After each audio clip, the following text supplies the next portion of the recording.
Southwest Florida's newest game in town brings you all the NFL action that you're asking for. Lloyd and Kevin have all the news, updates, trades, and rumors from the NFL. Lloyd Vance's Insider Football on Sports Radio 102.9 The Game starts now. Lloyd Vance's Insider Football is back for another week on 102.9 of the Coastal Sports Network.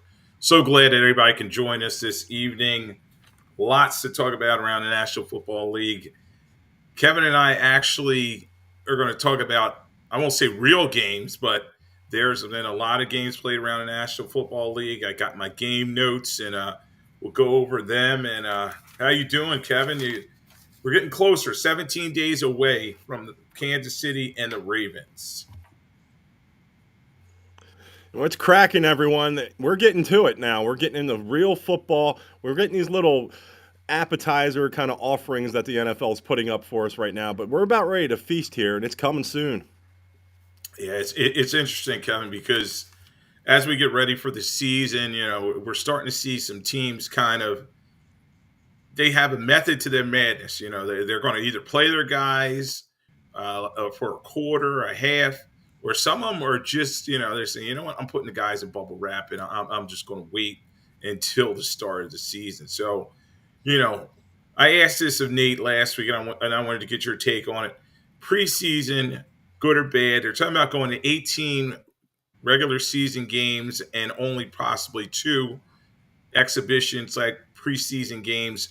How would you feel if they shortened it? I think I know your answer. We've talked about before, it's inevitable they're going to 18 games. That was the whole thing with going to 17 first. The grandiose plan was to go to 18. They shave a preseason game off there.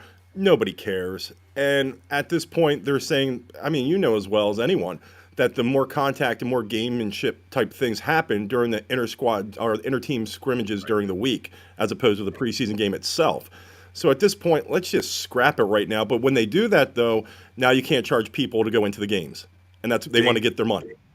Ding, ding, ding. And they want to get that, the regular season prices in the preseason. Whenever season ticket holders buy their package, they sell it as 9 game package, 10 game package. And they always include those preseason games in there at full price. And it is going to be interesting to see how teams adjust from this. Now, you made a good point there talking about these joint practices, because I think a lot of the coaches that I've talked to are now moving towards that is their live in-game action, where they're going to be able to see their quarterbacks, the receivers, even their DBs get actual reps and see how they're going to do.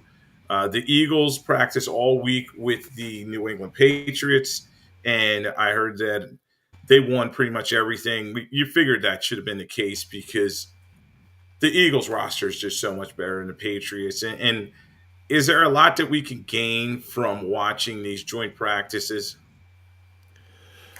There's some. You like to hear the reports of like so-and-so looks sharp, the other person, like especially I would say say secondary guys. Secondary guys are getting smoked in these scrimmages. It's just like, all right, there's something to keep an eye on. But on the flip side of the ball there, if you see an offensive guys going off, it's like, it's just, scrimmage. So you see what you want to see in these things, I think. Yeah, and it's very vanilla that these coaches and their players, they're making sure they're not giving anything away in terms of game plan because, as I said, 17 days away, and it'll probably be even less preseason week 3 that's coming up. The Eagles are going to play the Minnesota Vikings, and there's some other games. We'll kind of look at those. But I don't think a lot of frontline guys are going to be out there because, let's face it, cut down day is August 27th. Now it goes straight from 90 to 53, so they'll have a lot of movement in the next couple of days in terms of rosters and players and practice squads. And the good thing is, as we've both been saying, it's almost time for some real football. And how'd you do in your fantasy football draft? Did you have that? How many teams do you have this year? Well, as of right now, I drafted another one yesterday, so I'm up to 11. But my big money one's not. My big money one's not until next week. We try to save it for all the preseason stuff to be over, so some fluke ACL tear doesn't sandbag you from jump. That's crazy, Kevin. You must have guys going against each other all over the place, and I guess you just watched the Red Zone on Sunday. Well, like I said, it's like the other ones are mostly for my money league team during the season. I like to see what other guys are doing, who they're dropping, who they're adding, and try to get a jump on guys in my league that haven't seen this person yet or thought about getting this person. So it's a lot of free time, but yeah, I make sure and set my lineups. I'm not that guy who doesn't set his lineup. Nobody likes that guy. Yeah, no.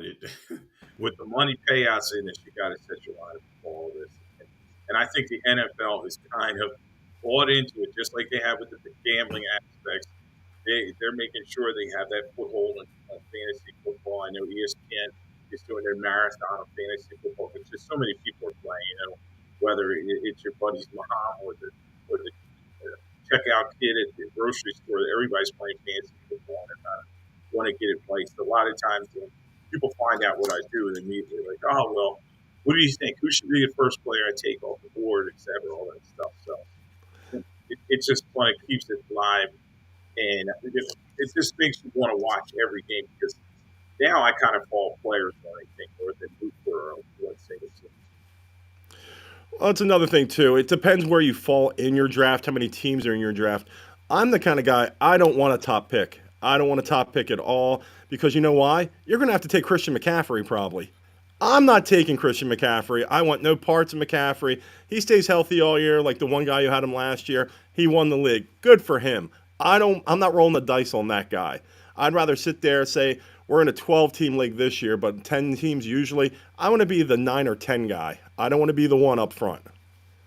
Yeah, and a lot of times you get the guys, they get the guide, and God bless them, they buy the guide, and they're getting all the advice and everything from all these gurus out there. But I'm like you. That first pick, there's just a lot of pressure, and then God forbid somebody gets hurt right away at who's the number one overall pick. I kind of want to sit back and see who's it going to be. And now fantasy football really seems to be about the receivers and then the quarterbacks and then the running backs. But for so long, you knew Marshall Faulk, LaDainian Tomlinson. These guys were going to be the first overall pick in your draft. And, do you think it's still a receivers league? Who do you think should go number one?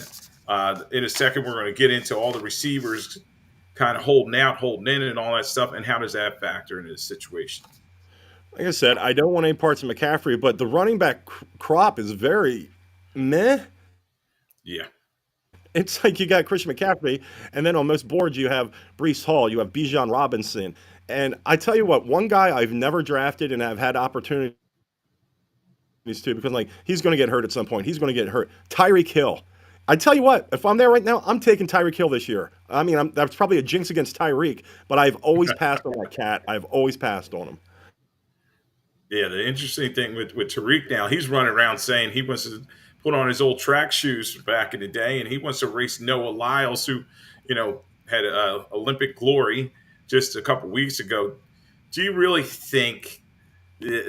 I don't. These track guys train for track. You know what I mean? Their bodies are ready to run those races and everything. Tariq wants to run a 50-yard dash against Noah Lyles, and he's saying, "Let's get a contract and put up some money." So, do you think he has a shot if he did race him? I had hoped that there's some structure in his contract where he's not allowed to do that. Can you imagine him blowing a hammy out doing that and be out for the year? It's like, come on, man. Just concentrate on football. Do your job. Let him do his job and just smack talk a little bit. Yeah. And it's interesting because, they used to do the same thing with Usain Bolt and everything. And then some teams were even possibly talking about giving him a tryout. And it's just such different running and having the pads on and worrying about contact. I just can't see a lot of these track guys coming over to the NFL. Yeah, you want a guy like Xavier Worthy who's been good at both. That's why the Chiefs are so excited at him. But technically pulling somebody directly off the track and onto the football field is just very difficult. We saw that with Ronaldo Nehemiah. There was an old story one of the Eagles beat writers told me, John Carlos from the 68 Olympics. He tried out for the Eagles after raising the salute flag. And he didn't even know how to put all his pads on. That's what we're talking about. So do you think there's crossover between these track athletes and would any of them have a chance or not have a chance, or they just should stick to their own sides of the ball per se? The track guy thing was definitely big in the 80s. That's when you had the Ronaldo Nehemiah. My personal favorite was Ron Brown for the Rams. He was actually a decent Oh wide yeah, receiver. He had some speed. James Jett with the Raiders, they did that stuff. But it's almost like a spectacle unto itself. Like, you look at the track guys from the past, the only one I would say I would have given a shot to was Michael Johnson back in the day, because that was a big guy who was also so quick. But you can't take the hit. It's like when they talk about even basketball players playing football, you can't take that hit, and that's the difference. yeah, I definitely agree with you. And it's interesting because there's a wrestler, Gable Steveson, who won the gold in Tokyo at the super heavyweight division in wrestling, and now he's trying out for the Buffalo Bills. I really haven't heard a lot out of camp. I think in the end, he's probably going to maybe be a practice squad guy or something like that. And then to put a button on this, the Chiefs fullback, he's a former rugby guy. So they're talking about maybe him returning some kicks and everything, and they're very excited about him. So we'll see if these athletes are able to cross over. And we're talking NFL news and notes here on Lloyd Vance's Insider Football on 1029 The Game, the Coastal Sports Network. I'm here with Kevin Midgette. Kevin, Jalen Hurts has not played at all in the preseason. And the Eagles are saying, oh, it's no big deal. He hasn't thrown an interception in all his workouts, et cetera. You know, they said he set an NFL record, which I won't even give credence to that. It's just ridiculous. But I think he needs to play a little bit in the preseason. So Hurts nor Kyler Murray have played this preseason. Do you think that's a big deal? And we're seeing even Mahomes, Tua, Stroud. Some of these guys have all been out there getting live reps.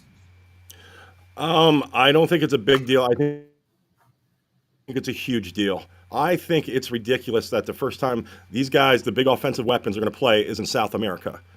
I don't think it's a good idea. I think you have to get them a little bit of rep out there. And like you said, Mahomes is out there throwing backwards passes. CJ Stroud's out there. Tua, with his health history, he's out there. Jordan Love's out there. He should be out there at some point. And I just think it's a bad idea. I think they're just going to start off very slow offensively. Yeah, and all eyes are going around the National Football League are going to be on the Eagles. They're playing the Packers in Brazil on we know Ravens Chiefs kick it off on Thursday. Well, Friday night it's going to be Eagles Packers in Brazil, and hopefully they're ready. They have one more preseason game against the Vikings, and it's going to be interesting to see if they can knock off some of this rust. But from what I've seen, everybody's talking about Tanner McKee, at the quarterback position. And that's how bad Kenny Pickett's been. I'll get your take on that in a second. But, the Eagles just have kept it very, vanilla, plain. They're not doing a lot in the preseason, and hopefully it doesn't backfire because Sirianni has played well pretty much in openers. Now, Andy Reid was kind of up and down in openers when he was at the Eagles, but, now you can't afford to throw away weeks. And I just feel like some of these teams are in terms of, okay, we're going to rest guys in preseason, and in week one we'll kind of get it all together. And that's very tough. Especially with some of the schedule that these teams have. You can't afford to get off to a slow start. So it's not like, all right, we'll figure it out by the end of September and get things going. You have to come out strong from the get-go. The only thing, you have to sometimes remind yourself also watching these games that it is preseason. I remember Jake Elliott missed that extra point in the first game. I was like, oh, here we go. And it's like, slow down. It's preseason. Yeah. It's preseason. They're all working through the kinks. And they may have guys on the roster that are camp bodies, basically. They're allowed 90 players on a roster. They're going to be down to 53. And they pretty much know, I'd probably say 45, their top 45 players, and then they use the preseason and the workouts and everything to kind of figure out those last roster spots. Special teams. Now, special teams is going to be interesting because of the new kickoff rule. Kevin, what do you think of the new kickoff rule? So far, it's been kind of, it's hard to understand all the different nuances to this thing. I just say, just give them the ball to 30, and let's just be done with all this. I think if it stays on this path that they're on right now, they're playing flag football or two-hand touch in 20 years. I think that they are just trying to reinvent the wheel so many times. It's like, just play the game. Some things make sense, some things do not. play the game the right way, or like you said, just give them the ball at a certain spot and let's go. Yeah, and because it just puts delays in everything. Now they're and I think this is going to be good. I think they're getting rid of the chain gang, so now there won't be that ambiguity with that. But there was a situation in one preseason game I was watching where they were trying to get a spot. It took forever. Then they went to New York. Blah blah blah. It was still a first down, but it was just like, oh my goodness, is this going to be like this every game? So you I know they tried things out in the preseason, but they better get this right because prime time, as we said, is coming real soon. I wanted to get your take on a big thing around the league this time of year, Kevin, is injuries. So teams are like, oh, they don't have much time left and they got to figure out what to do and who's playing where. A big one was in Minnesota. J.J. McCarthy went down. He played very well in his one preseason game. He went down, though, with an MCL injury. They're going to shut him down for the season. How big of an injury is that for J.J. McCarthy and the team as a whole? And what do you think about Sam Darnold starting for the Vikings? Sam Darnold, I believe Sam Darnold's the kind of guy that's going to win you with this Minnesota team. If it on a good season, 8 games.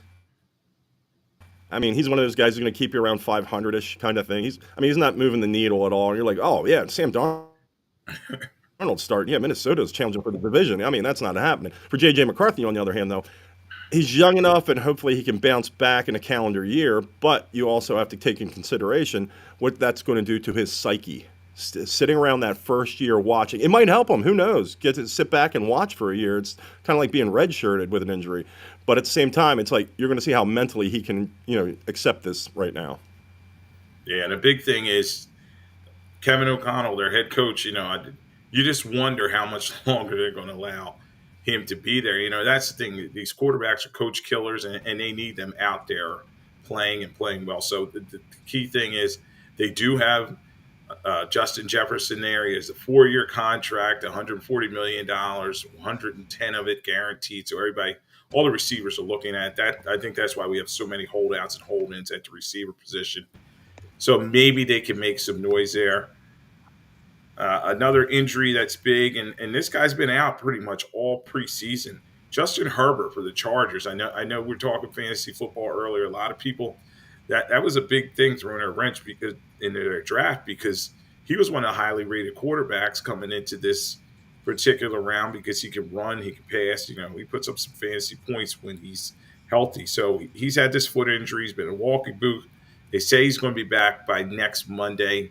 Is that enough time? Because week one's going to be here before we know it.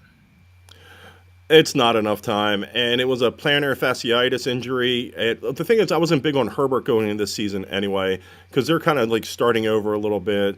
They have the receivers they have, the running back they have are all gone. They drafted Ladd McConkey to help out a little bit. So I thought it was going to be more of a down offensive year for Herbert, just for the fact how Harbaugh likes to run the ball and those kind of things. But him missing this time on top of that, and who knows if it's going to be a reoccurring injury and come back, I'm more down on the Chargers than I was. That's for sure.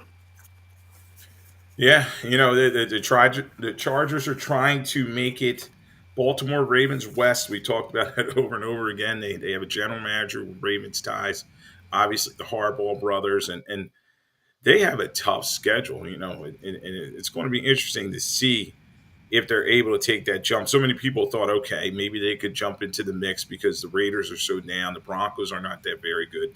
Obviously, the Chiefs are the king of the AFC West. But when you look at the Chargers schedule, the Raiders, that could be – it can compete there. At Carolina, at Pittsburgh, Kansas City. Then they have a very early bye in Week 5 at Denver.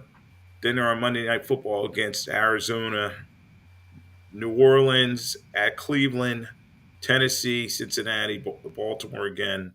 So, they have a tough schedule. And with that early bye, that could affect the Chargers pretty bad. I know, like you were saying, okay, this is an establishment year for Harbaugh, but I thought maybe they could get maybe the 6th, 7th spot in the AFC. Do you think they still have a chance, or this is just another building year? I mean, it's football. Anything can happen, you know. I mean, more so in football, you see a team go from last place to first and become a playoff team because you can flip that roster, and every year actually is a new year. It's not a continuance of the year before because it's different guys, different coaches in a lot of these situations.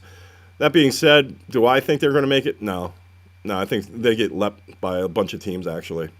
Yeah, it's going to be. I had him higher, but yeah, I had to move him down because as always, you don't want to start making your season long assertions based off of early training camp because so much changes. So, yeah, they may be a tougher over the Chargers, especially with Easton Stick at the quarterback position. Another big injury for the quarterback position. We want to talk about here on Lloyd Vance's Insider Football here on 1029 The Game, Coast Sports Network, is Matthew Stafford for the Rams. He got a hamstring injury, and then you're starting to wonder. You're like, he's up there. He's like 35 years old. We were wondering, is he going to be still the same guy? And we were talking about rating quarterbacks and everything. And their backup, Stetson Bennett, he's back from. He had some off the field issues and took a year off. And they have Jimmy Garoppolo there as well. So if Stafford can't play, I think the Rams are going to be in some trouble. I agree with you entirely. The thing is with a hamstring as well, I mean, that's a nagging injury. You don't know how severe it is, how much this could linger out through the season. And especially as the temperature starts to change and everything else, you know, he does something to like just flare it up again, how much this will set him back. So yeah, that's a huge deal with even with boy genius McVay there. That's a huge deal.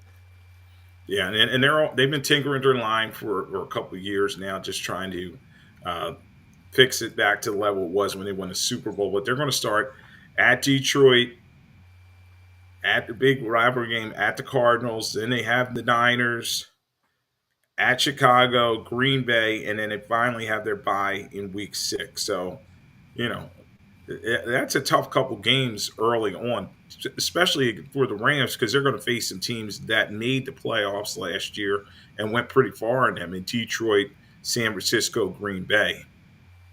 Even that Chicago game, it could be tough because, as you said, it's away, it's at Chicago. So the Rams need to get Stafford healthy.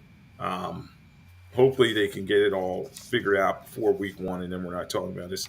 There's a couple more injuries. Christian Kirk, he was a guy that he ruined my fantasy season last year. I needed him. I needed him to have like 3 catches in that Monday night game. He has 1 catch for like 25 yards, and then he got hurt on that first play. I lose by 3 points. Oof. I lose the bye going into the playoffs, and then it just was all downhill from there. So Christian Kirk has a calf injury. They're saying it's not a big deal, but Week 1 is against Miami, so you have a big battle of Florida there. I mean, Trevor Lawrence, this is his guy. I know they drafted the rookie coming out of LSU, but is Christian Kirk going to be ready? Do you think that's a big deal for the Jags when they play Miami in Week 1? I mean, you want all your weapons available too. There's no doubt about that. But Christian Kirk, as I mean, he had a few good games, like big games here and there, but at the same time, he has other weapons to go to, though Trevor Lawrence does. So I think that is an injury they can sustain and they will be all right, just to get him healthy and bring him back in due time. Yeah, we're going to switch gears here on Lloyd Vance Insider Football on 102 The Game on the Coast Sports Network. I'm here with Kevin Midgette. Couple quarterbacks were named starters the last couple days, and a couple really weren't surprises. So, Washington Commanders named Jaden Daniels, the 23-year-old starter from LSU, former Heisman Trophy winner. He's going to be the starter against Tampa Bay in Week 1. Surprise there, not surprised. And how do you think Jaden Daniels is going to do? I think Jaden Daniels is going to have a good season. I really do. I think that first year he's going to get out of the box until these coordinators can figure out how to scheme against him. So I think, especially those first 8 to 10 games, I like Jaden Daniels in this situation for that team. Yeah, and that's going to be a fun game in Week 1 because they're at Tampa Bay. Now, Tampa Bay's calling card under Todd Bowles is that defense with Antoine Winfield and the rest of the guys. And you just wonder, are they going to kind of try to confuse, the youngster going back down south in his first start? And the thing is, Jaden Daniels, though, he's really getting on the same page with Terry McLaurin, making some big throws down the field. And as you said, I think he's going to be a player that we watch. I think if we have enough time, we're going to talk about our offensive rookie candidates, and he very well is going to be in the mix. Another quarterback that got named, and I think this was kind of default. The Raiders named Gardner Minshew the starter week one versus the LA Chargers. I don't even know if they even really had a choice. Aiden O'Connell's just terrible. I just saw Aiden O'Connell start 10 games last year. And with Antonio Pierce getting rid of the interim title, he can't afford for either of these guys to stink to join it, but I think they're going to. What did you think about Gardner Minshew getting another chance to start in the National Football League? Oh, they stink on ice. They're not good. They're not good at all. And the thing is, you just knew Pierce after that game. He was like, "I'm gonna sleep on it." He was like taking a bunch of Tums when he got in the office. He stayed up all night. It was like, "Oh, I have to name one." It was like, "All right, flip the coin. Gardner Minshew, let's go." Don't be surprised to see O'Connell in there in the second half of the first game or the second game if Minshew's playing horribly. Yeah, and they could be a candidate, I think, along with possibly the Giants and some of these other teams. To look at Beck coming out of Georgia or Shador Sanders coming out of Colorado. One of these young quarterbacks is going to land on one of these teams because you know it, they really don't have a quarterback. So it's it's interesting. Now talking about another team, and we've been talking about them all preseason in terms of who's their quarterback. No one's been named yet. They're kind of leaning one way, and I wanted to get your take. We'll start going over some of these games. It's tough watching these games. I know the NFL Network puts them on, and like, all right, I'll watch it for a little bit. But uh, the Buffalo Bills won 9-3 over the Pittsburgh Steelers. The Steelers had 13 drives under Russell Wilson and Justin Fields, and they only scored 3 points. So, this is another situation you wonder who should be the quarterback. Nate's been getting all over me because I said, "Oh, I think the Steelers could win this division." I got to back off of that with Hmm. with the way these quarterbacks are playing and their offensive line, particularly Broderick Jones, their high draft picks. He's playing terrible. So, who number one? Who do you think is going to win the Steelers' job, and how do you see that going? I think Russell Wilson starts the season. I think Russ gets the shot from the first game. Justin Fields could win this job if he took care of the football better. I mean, that job is for the taking. And he sits there and he pats the ball too much. He sits there, he drops the ball. I mean, if he had more ball control and Tomlin felt a little more secure with him out there, he would win that job. Yeah, and the interesting thing, Kevin, is with the Steelers, you just wonder, not just fantasy football wise, but in general, who's going to make plays for these guys offensively? Yes, they have Najee Harris uh, in the backfield, and Jalen Warren's a little banged up, and they're waiting on him. But they have Pickens, who's kind of an inconsistent receiver, and then they're still kicking around the Brandon Ayuk thing, who's kind of a hold in for the Niners. But I don't see that getting done because of the amount of money that he wants. Um, what kind of season do you think the Steelers are going to have? I know we did our preview for them a couple weeks back, but they start at Atlanta. They're at Denver in the revenge game for Russell Wilson. They have the Chargers at the Colts. They have Dallas at the Raiders, the Jets, the Giants, and then they have their bye. So is Tomlin finally going to finish under 500 with this group? Absolutely not. 8-1. Here we go. He will finish at 500 exactly. Yeah, it's crazy. They still have the Steelers way, and they're going to be built around that defense. I kind of heard you alluding to that. They do still have Watt. They still have Highsmith. They have Hayward, Minka Fitzpatrick. So that defense can stop a lot of people, but it may be some low-scoring, ugly games with the Steelers, 13-10 type wins.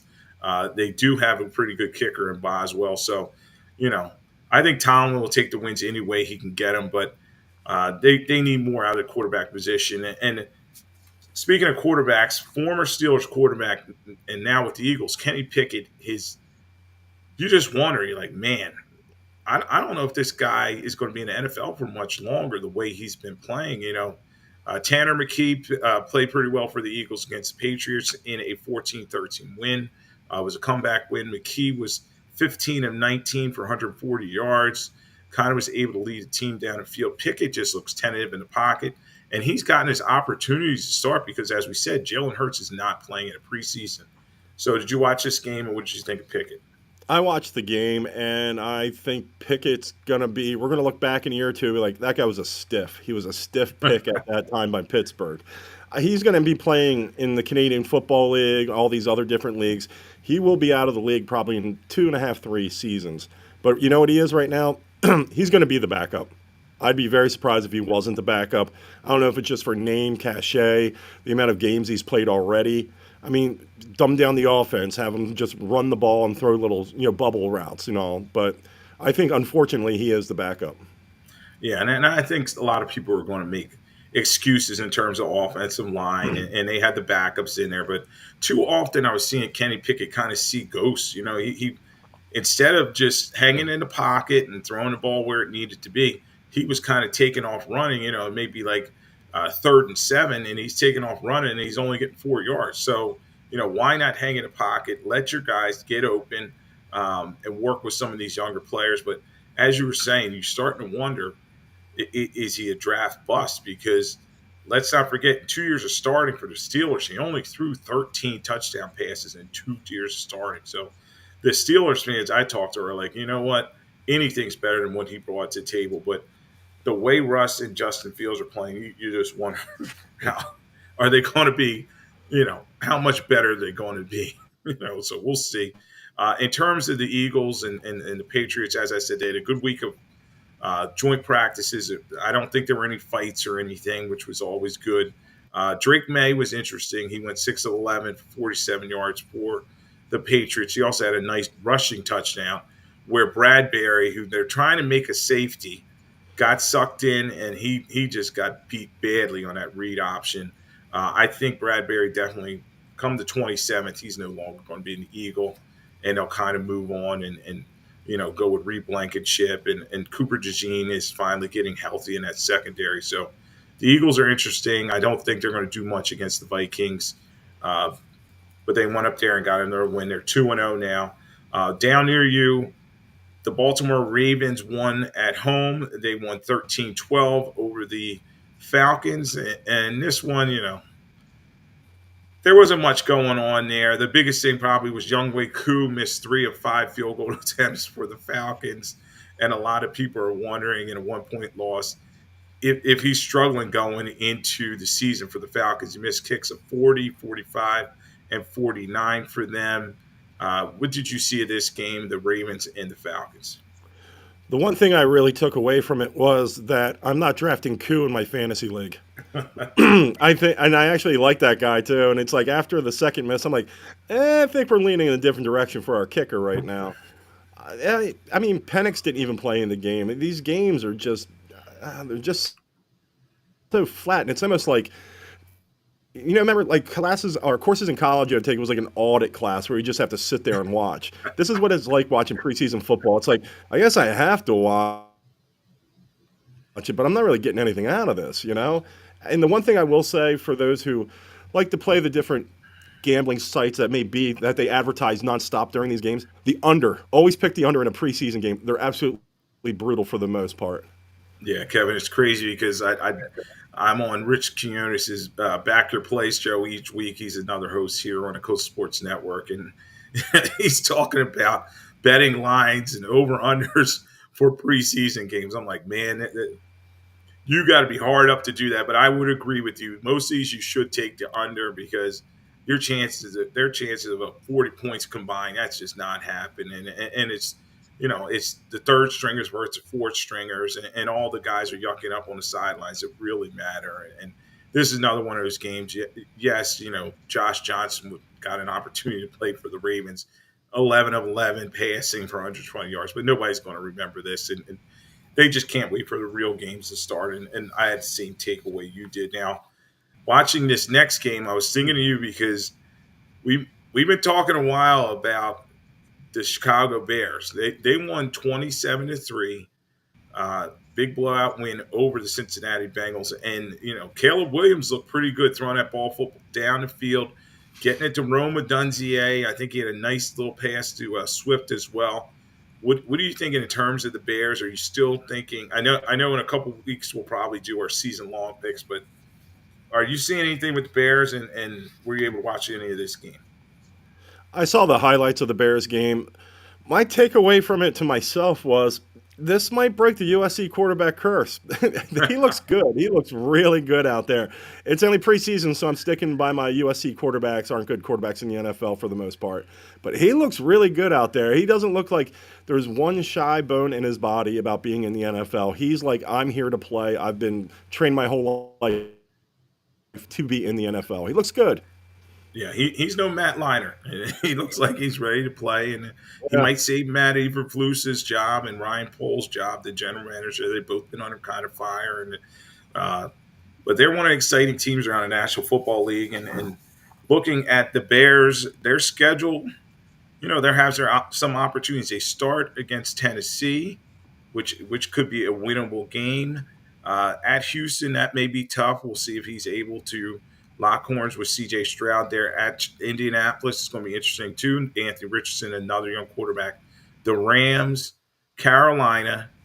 They have Jacksonville, which is over in London, and then they have their bye in Week 7. So, and then the highly anticipated Jaden Daniels, Caleb Williams game in DC on in Week 8. So that's going to be another fun one to kind of preview and watch those two young quarterbacks there.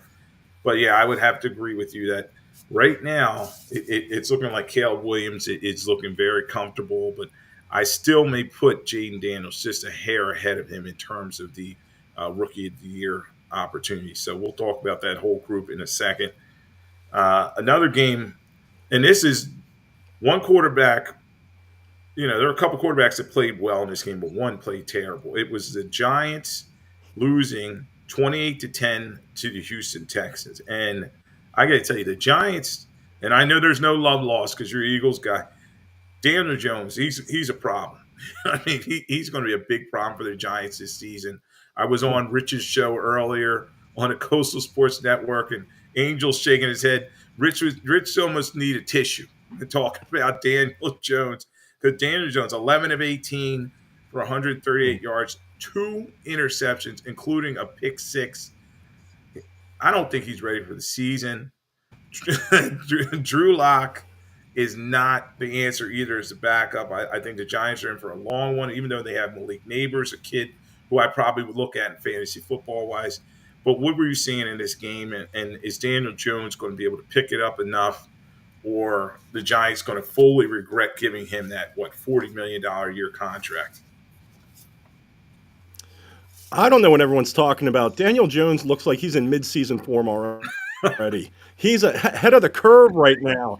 He's putting up the numbers he would by the time November rolls around. The kid I feel bad for is Malik Neighbors. He can play. He looks like a player out there.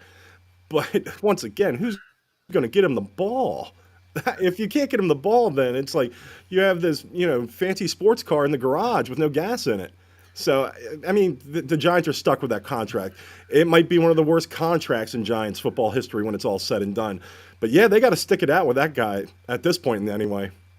Yeah, Joe Shane, he has his Lamborghini. Now he's going to have to take it out in the snow, which you don't want to do. And as you said, love law. The Giants were always, when I was growing up here in the Philadelphia area, the Giants were always a team I couldn't stand the Giants. So I'm not crying for anybody, and I think Rich kind of is leaning towards them tearing that thing down and rebuilding it with somebody else because they're stuck with him, as you said. And I think that contract runs for like the next 2 years or so. He's coming off an ACL injury, just an ugly situation for the New York Giants, and we'll see how that plays out for them. The next game I wanted to touch on this is a fun one. This could be a possible Super Bowl matchup.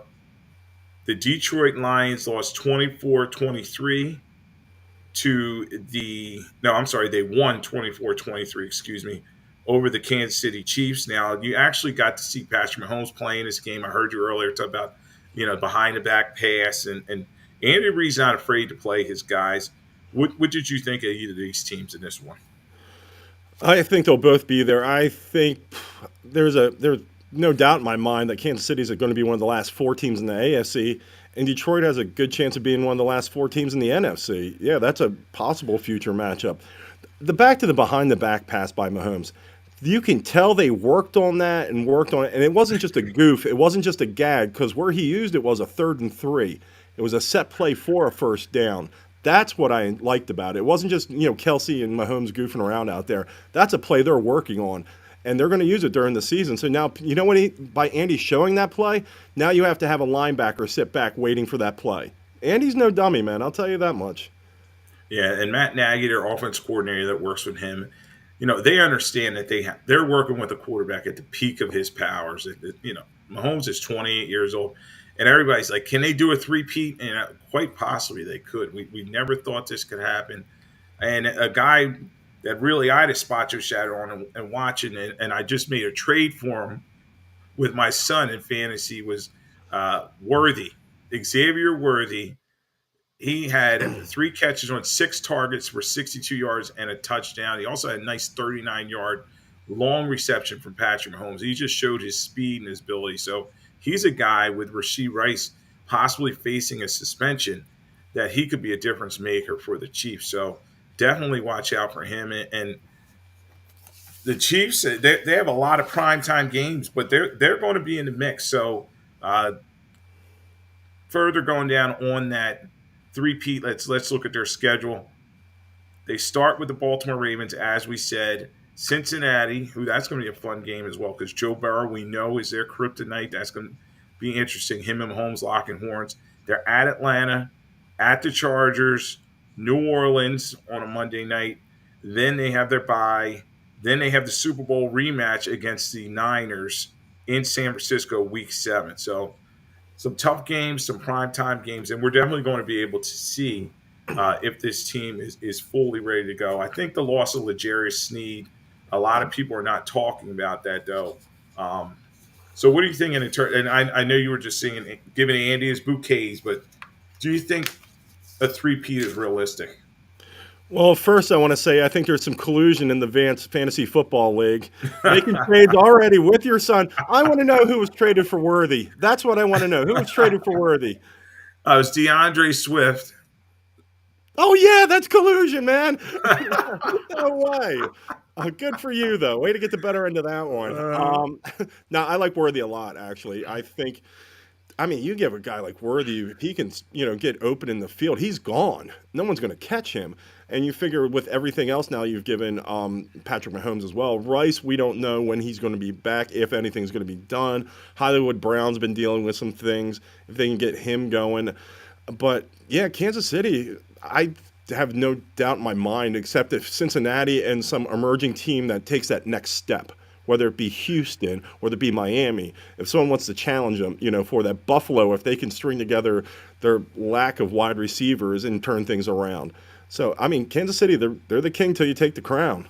Yeah, I definitely believe that. And they showed they can go on a road and win in the playoffs, too, as well, especially going into Buffalo, going into Baltimore and winning those games. So but we're going to see. But Mahomes, as I said, is feeling real comfortable. Kelsey, even at his advanced age, he still looks like he still has a lot of jump. And Pacheco runs very hard, and that defense under Spagnuolo is one of the best out there. So, Andy Reid continues to push all the right buttons. As you said, it's funny because all us Philadelphia people are is like, why now? Now he's a genius. Back in the day, 14 years with the Eagles, he just bungled everything. So, but kudos to him. He has that team clicking on all cylinders, and he's a Hall of Fame coach now. No one's going to dispute that. So we're talking about last week's preseason action here on Lloyd Vance's Insider Football 1029 The Game, Broad Street South Network, the Coastal Sports Network. I'm here with Kevin Midgette. The Miami Dolphins, one of the teams in our listening area. So the Miami Dolphins are now 2-0 in the preseason. They went to Washington. Washington came down. They won 13-6. In this one, as I said, Jaden Daniels was spectacular for the Commanders in the brief time he was out there. Did you see anything else in terms of the Dolphins? A big story came out today, and you can kind of weave this in here. Tua was talking about, he didn't like the way Brian Flores treated him. Brian Flores apparently was getting on him, jumping on him in practices, and it just messed with his confidence. He said. So, what are you thinking about the Miami Dolphins? And is Tua in the right mind frame? I know he's got his money now. Is he in the right mind frame to make that jump for the Dolphins? We're going to find out. And the thing is, also coming out and talking about your former coach is like talking about an ex girlfriend and the thing she did. It's like, look, it's over. The breakup's over. And let's be honest, today's athlete, whether any sport it may be, they're softer, they're more sensitive. They can't sit there and rattle cages and yell at guys like you used to. You can't haze them and make them carry all this stuff and duct tape them to the goalpost and everything else. It's just a different world we live in today. The thing is that you brought up that makes sense, though, that you have to watch for is he got his money. How many times have you seen guys who've gotten their money and then the effort kind of slips off a little bit, goes to the wayside? It's getting your money and then focusing for that next level to get those rings afterwards. It's about legacy at that point. And we're going to see if Tua, who I believe the Dolphins, if I read that correctly across my timeline today, haven't won a playoff game since 2000. It's like you kind of got to get over the hump there a little bit.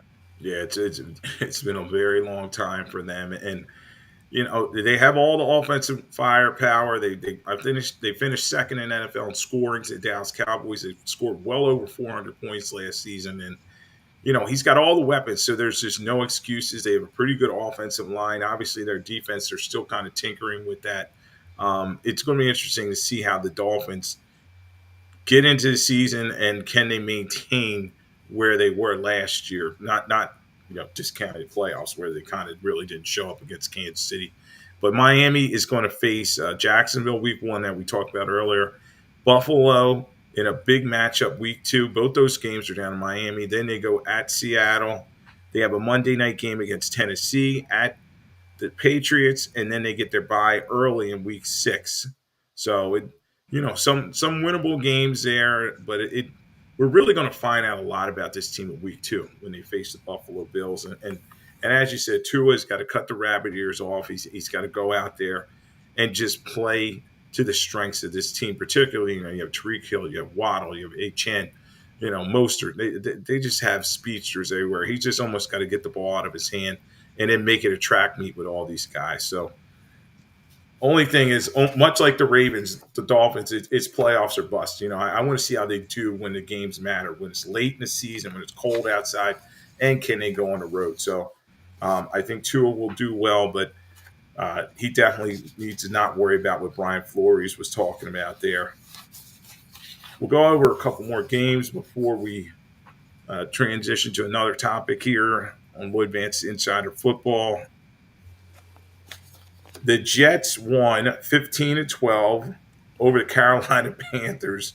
The Jets are now 2-0, but forget about their record. Is Aaron Rodgers going to be able to lead this team? He's another guy who's not playing in the preseason, and you start wondering, is he going to be ready when the real games start playing?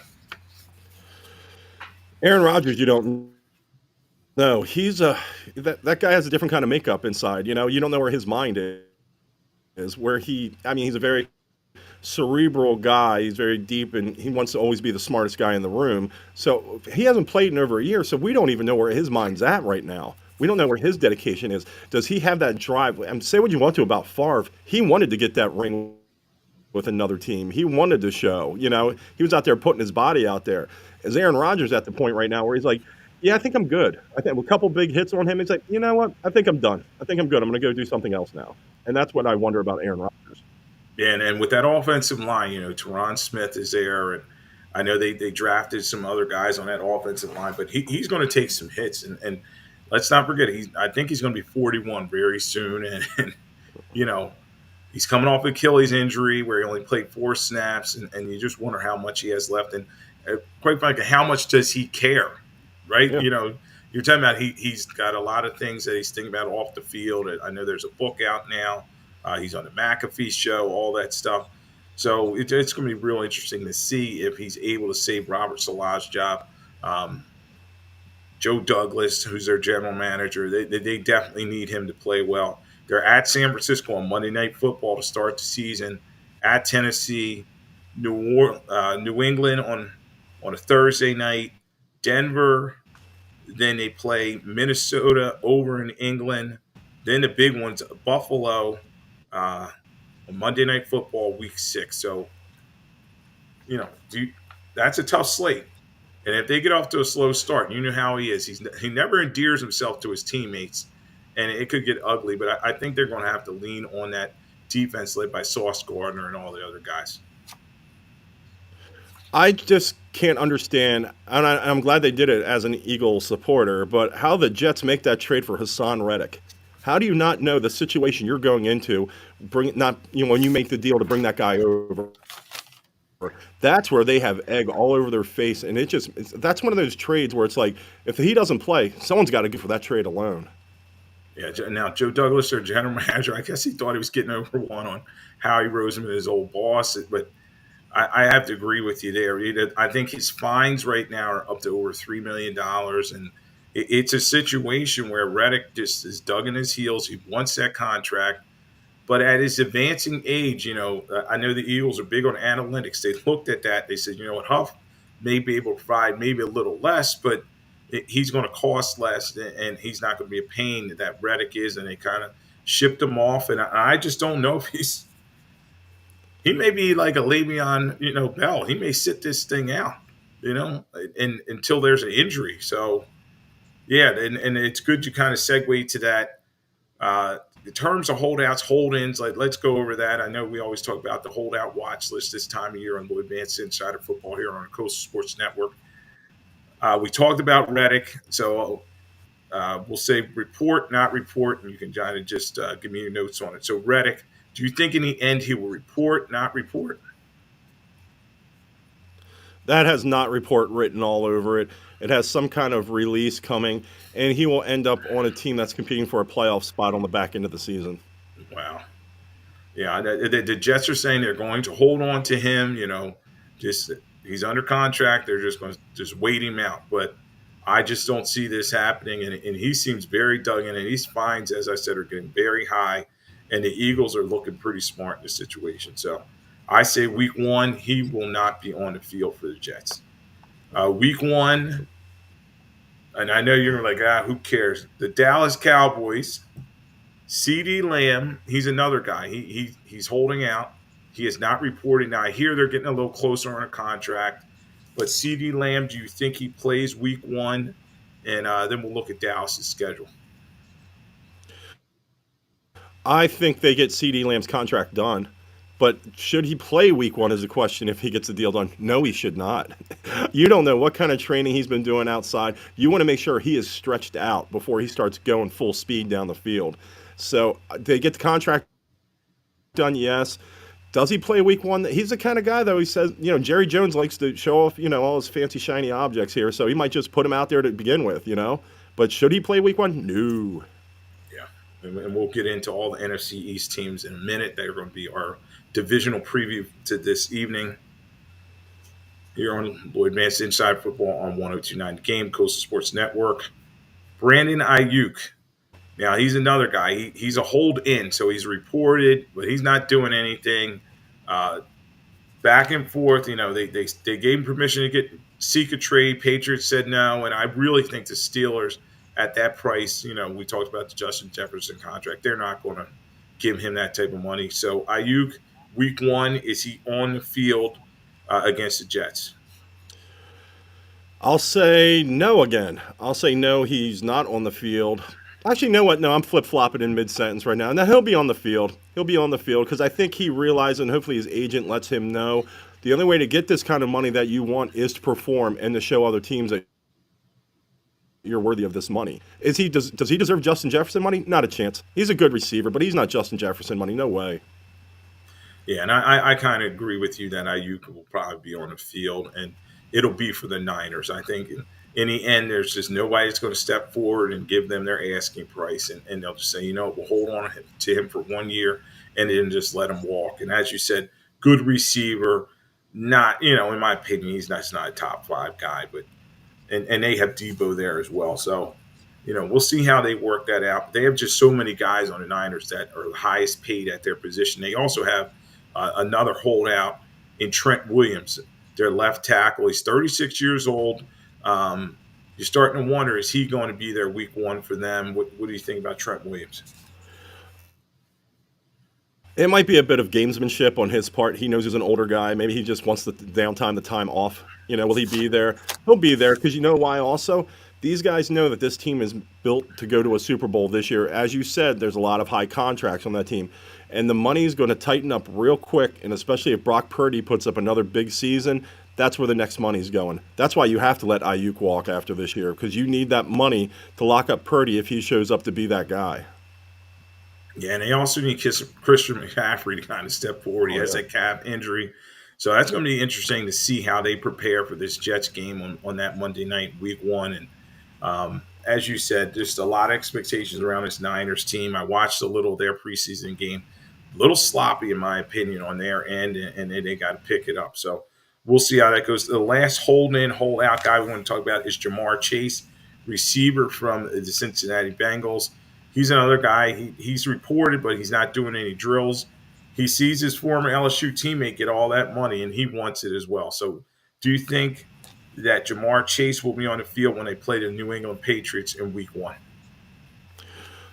I'll say yes, but there's a distinct possibility. I put an asterisk on it just for the fact they're playing the Patriots, and maybe he thinks he can get the Bengals can get by without him to beat the Patriots. Maybe that's the one where the deal gets locked up. But Jamar Chase, I think also this is a Super Bowl run for them as well. And once again, how can you get paid being on the field performing? Sitting down, you seem like a disgruntled pain. And why would I want to bring that into my locker room? If you're on the field performing, now we can talk. Yeah. All right. We're going to get into our divisional preview here on Lloyd Vance's Insider Football on the Coastal Sports Network, 1029 The Game. I'm here with Kevin Midgette, Angel behind the ones and twos. All right, this is an interesting division because, as we know, this. I'm from the Philadelphia area. You're from the Mid Atlantic area, and you're the Eagles faller. So, a lot of eyes on this division. Obviously, the way it sets up on paper, I think there's a definitive favorite. But we'll start at the bottom, and this is for Rich Quinones if he's listening. The New York Giants. They were 6-11 last year. You got Joe Shane in his third year as the head coach, and Daniel Jones is still there. He's been there since 2019. So, I just think the Giants, it's going to be a very long season for them. Yes, Malik Neighbors, that's a big get for them. They do have Jalen Hyatt there in the receiver position, Darius Slayton. They've tried to fix this offensive line over and over again. Andrew Thomas looks like a good, promising young player, but some of the other guys they had on this offensive line kind of struggling. Defensively, Dexter Lawrence, who's one of the best nose tackles out there. They bring over Brian Burns. So defensively, they do have some pop, except for their secondary, I think, is a little weak. What are you thinking in terms of the Giants?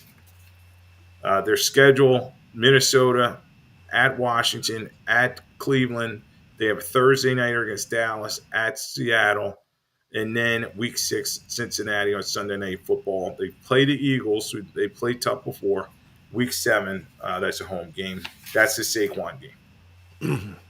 I think the Giants have a 1-5 start legitimately in their future. I don't believe this team will be anything on a positive end for a Giants fan. I think sniffing 6 wins again is going to be a stretch. That's how bad I think they are this year. Yeah, I think they're in.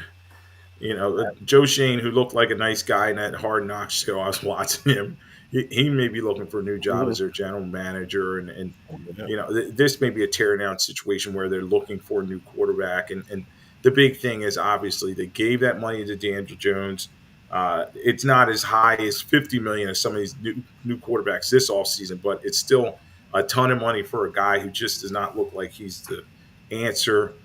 They still have Drew Lock, Tommy DeVito, but neither of them are going to step in either. So last year, just a tough one, and I think it just continues for the Giants. In the third spot in the NFC East, I will go with the Dallas Cowboys. I think, the big offseason that everybody was expecting, everybody was expecting a big off season for them, and they just signed Ezekiel Elliott, and they didn't do much more. Um, just a lot of pressure on them in terms of their coach. Is he going to be back? Their quarterback, Dak Prescott's on his last year of his contract. We talked about the CD Lamb situation a couple minutes ago, and Brandon Cooks, their other receiver, he's injured. Some age on the offensive line, and their defense is just kind of a sieve. They're trying to patchwork it other than Micah Parsons. So I think Dallas, last year they were 12-5. I think they kind of take a step back. I forget what their win total was when Nate and I looked at it last week. I think they were 10.5 wins. So I would say go under on that 10.5. I think Dallas is going to have a tough season. I agree with you as under 10.5 wins. I do agree with that. I think they have enough talent, though, to finish second in the division. I have Washington in third, but it's different. It's like Washington, Dallas is. I have them finishing in second, but they're definitely on the downturn. Washington finishing in third, they're on the upswing. That's the difference. It's like, when you start getting like younger guys, you see like, all right, now there's a path, now there's a way going. Dallas, on the other hand, you see guys leaving, you see guys getting old. And I said it before on the show, and I'm sticking by it. Next season, Dak Prescott plays for either the Raiders or the Jets. He's going to play for one of those two teams. He will be gone after this year. Yeah, and then we talk about who needs to be going in Dallas. And it's a guy owning the team, Jerry Jones. He's not going anywhere. I know his son Stephen Jones has kind of stepped in as Whoa. COO. Yeah, he's like, no, stay there, be the GM. You're the best GM in football. Well, he's the worst, worst GM. It's and you just wonder how much longer they're going to allow. Now the thing is, last week it came out Dallas is at least he's done something right in terms of off the field. Their most lucrative team in the National Football League. I think they're worth $10.8 billion now. So we'll see. We'll see how the Dallas Cowboys do. But I think they're going to have a tough season. They're at Cleveland. They have New Orleans. Big game against Baltimore week 3. They're at the Giants on a Thursday night, week 4. At Pittsburgh, Sunday night football. Detroit, week 6. That's going to be a big barometer game. And then they have their bye week 7, week 8 at San Francisco. And we saw what happened last time they played them. So, the schedule could be kind of tough for them. I just kind of feel like the Cowboys are going to take a step back. Maybe they'll eat some crow, because they win 12. They won 12 games. Like, it seems like every season under McCarthy. But I just feel like lame duck guy, and it's just a situation that's just going to get worse as the season goes along. Now, what they do have though is their kicker. We got to talk about him. Brandon Aubrey. He kicked a 66-yard field goal. You talk about fantasy football, man. Maybe that's somebody you need to grab. I usually try to go with a no cowboy rule on my fantasy team. But if I was going to make any selections here, the kicker I could live with myself with, maybe, possibly. Well, Kevin is through and through green, man. He hates the Cowboys, So good for him. You guys stick to it. A lot of times you see a lot of people flip flopping on their teams. We were hanging out with some other couples this weekend, and one of our friends goes, "Oh, I like the Cowboys and the Eagles." I was like, "What? You can't I know. No, you got to choose. There's no way you get that. Any two teams. That's like saying it's ridiculous. It's like watching fans. Rocky 4. You're watching Rocky 4 and like, yeah, you're watching like Rocky 4. You're cheering for Drago and Rocky. Oh, that's a good punch by Rocky. Oh, Drago, that's a great punch. Yeah, it's like, come on. Yeah, it didn't make a lot of sense when she said it. Agreed.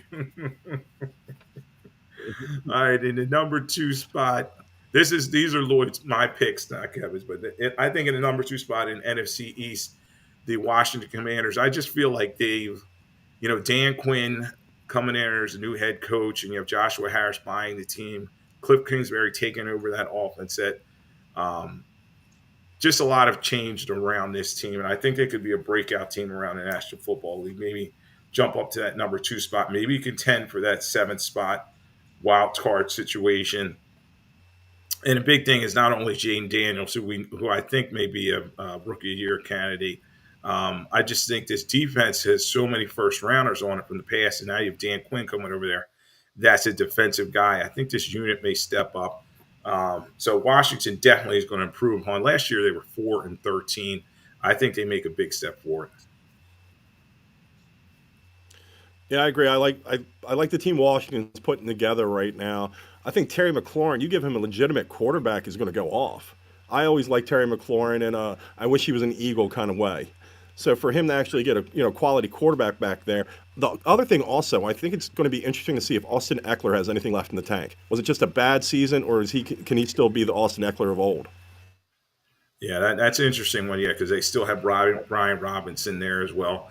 Another guy you got to wonder is how much he has left to take. Zach Ertz, he's there coming over.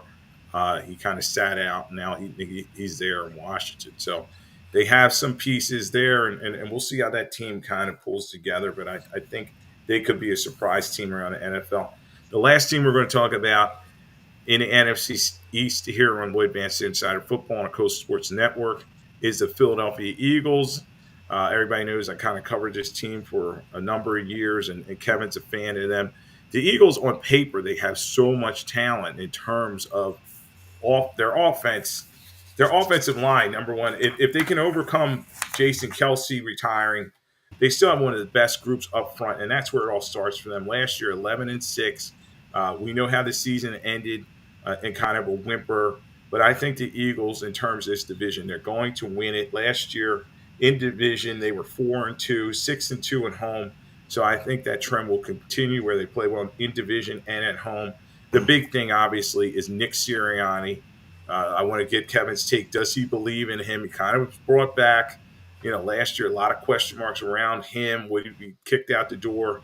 And they bring Kellen Moore in to run the offense, Vic Fangio to run the defense. Defense, I think they focus on the defensive backfield. Jalen Hurts has got to play better. Saquon, obviously, the biggest free agency signing in the National Football League.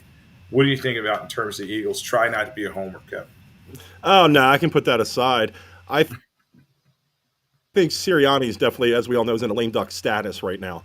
I believe also the fact that the Eagles are almost trying to put him into a Mike Tomlin position where he has his coordinators do this, coordinators do that, and you manage the team. You get the team in a position to win. And I don't think Nick Sirianni's that guy to sit there and play the Mike Tomlin role in that situation. Also, there is no way the Eagles do not win this division unless, and I'm not even making fun of Kenny Pickett in this situation, but unless Kenny Two Gloves plays 6 or more games, there's no way the Eagles lose this division. Yeah, I agree with you. And a big thing is, Kellen Moore's coming over to run that offense. And when he was with Dallas, they averaged 27.7 points per game. That's what the Eagles need. They need that offense to put some points up because I still think the defense is a work in progress. Jalen Hurts has to protect the football. Last year, he had 20 giveaways, which was 12 more than 2022. He's got to cut down on that. Do you think Hurts is on the same page with Sirianni? There were some question marks around that going into training camp. No, not at all. No, from what I gather, from every source of information you can gather, I should say, no, they don't seem like they care for each other. To be honest, Jalen Hurts does not care for Nick Sirianni. I'll put it that way. And then you can hear Nick when he speaks about it. He's like, it's not flattering, is what he's saying. It's kind of like they're in this situation where they have to work together for their own success. But are they sitting there after practice, sitting there having conversation about each other's families? Not at all. Yeah, and a big thing I want to go over with you with the Eagles is Saquon Barkley. All the Giants fans were crying when he came down the turnpike to the Philadelphia Eagles. Is he going to make a difference? He played in only 14 games last year. He has to stay healthy. Is he going to be that dynamic guy? I know he's getting up in age. I think he's 27 years old this season. I think you might be able to get a year or two out of him, out of the top level. But I think the injuries, the tread off the tires from all the touches over the years, I think it's going to catch up to him sooner rather than later. Yeah, and that's going to be interesting to see how that plays out and how he fits in because I thought last year the Eagles kind of forgot about DeAndre Swift a little bit. He only had 39 receptions last season. So the Eagles have to get the ball out of their hands quickly and get it to Barkley. So that's going to be interesting to see how that plays out. When we look at the Eagles, at Green Bay, Atlanta on a Monday night, at New Orleans, at Tampa Bay in a big game. Then they have their bye week 5, which is an early one. Then they have Cleveland at the Giants. That's the Saquon Barkley Bowl. at the Bengals, Jacksonville on a Sunday night, at Dallas, week 10, Washington on a Thursday night, at the Rams, at Baltimore, Carolina, Pittsburgh, at Washington, Dallas, and then the two last games are at home, Dallas and Giants. So they may be resting some of their guys by then, but we both agree that the Eagles should have a good season on paper, but they can't rest on their laurels because last year they limped home, and then in the playoffs they didn't even answer the bell. So another great week here on Lloyd Vance's Inside Football on 102.9 The Game, the Coastal Sports Network. Thanks for Kevin for joining for another week, and Angel Behind the Glass. We really appreciate everybody. Been getting some great feedback. Keep it up, and we'll see you next week.